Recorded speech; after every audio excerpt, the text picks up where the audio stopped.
So we're here today on my birthday surprise, and it's a Buddha garden. A Buddha garden, yeah. The Buddha Eden Garden, I think that's what it's called. Wow, so we've just walked in through the entrance now. This looks right up my street.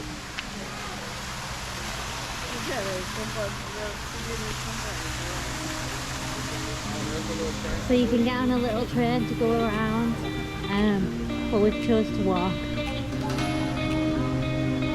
So I'll take you for a look around.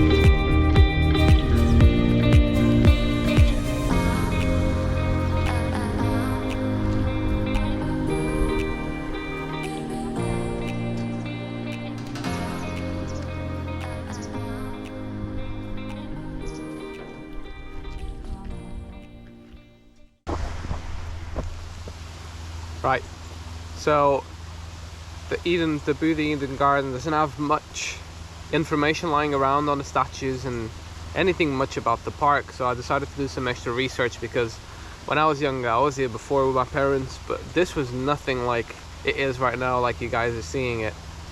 This was barely anything. It was a lovely place still, a lovely park, but it barely had anything, and it's really shaped up to be a lovely place. It's so beautiful. But I have a picture. If I find the picture, I'll put it on the video now, of some terracotta statues of some Asian soldiers. That's just actually behind me.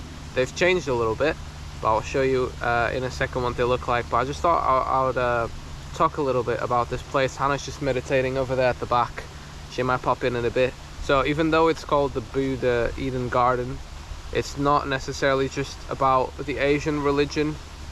It has a lot of elements from other cultures. Like there's a whole section just dedicated for African sculptures and just the Africa culture in general.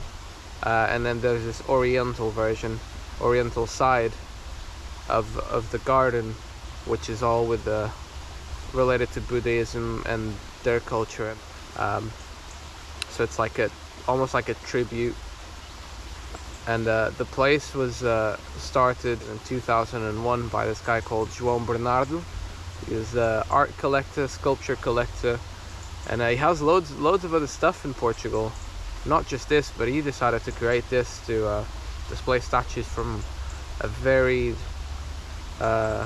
array of artists. There's a little train that goes around the whole park that you can pay to hop in, so the train goes very nice and slow, so that people can see the scenic views, and it'll stop in key places where people can go and take pictures. And it's just such a peaceful environment to be in.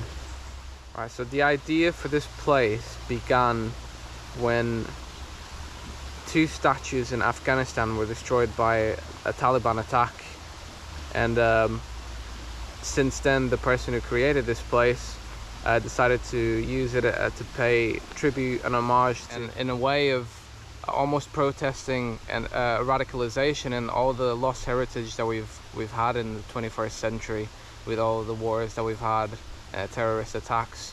But that's kind of what this place is about, and it's very spiritual due to its nature. Right, so we just got to where the soldiers are, as I mentioned earlier, but now they're all fenced off, which is such a shame, because I wanted to recreate the picture that I took many years ago with my stepdad, but we can't do that anymore. But I can show you still what they look like. They used to be just made of brown terracotta. Terracotta is the color, but it's also the material that they're made of, and that's what basically gives the name of the color, which is like a brownish, a dark brown color. But now they've been painted in blue, and they look very cool. So this is the back of them, but then I'll try to get some shots from the front.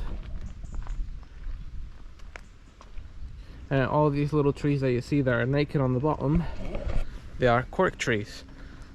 Portugal is one of the biggest exporters in the world of cork. We do cork everything: cork shoes, cork bags, cork purses, cork hats. So if you want anything made out of cork, come to Portugal. Maitreya, the future Buddha of this world, who will teach the pure Dharma, which is like Buddhist law. So Dharma means like energy. The more you learn.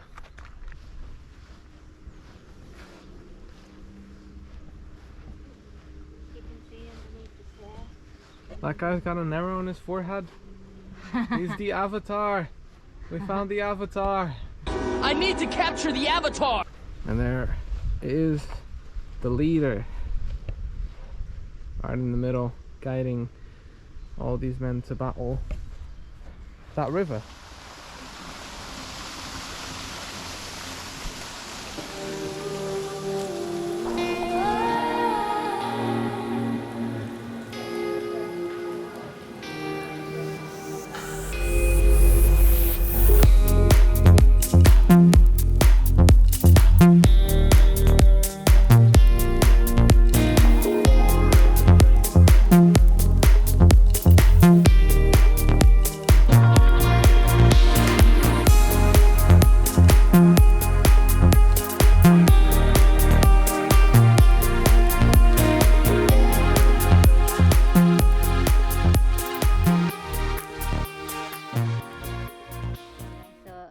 Considering we're in Portugal, I thought I'd share some funny like proverbs, sayings, whatever it's called, that people say in Portugal, because when translated into English, some of them are pretty funny.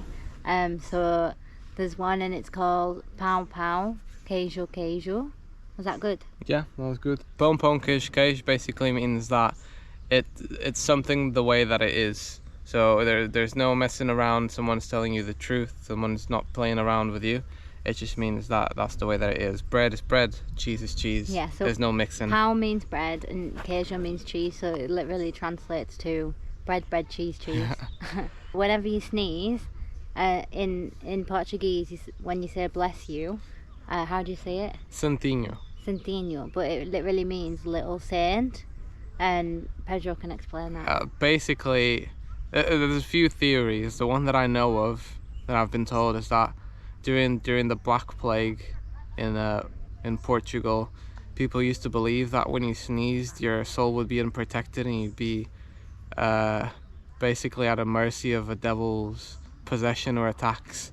So people would say "Little Saint" in order to hopefully protect your soul.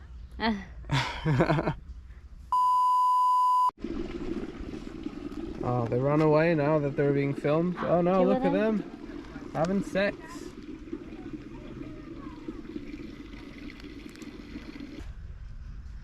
That's me coming on to you all the time. I need to capture the avatar!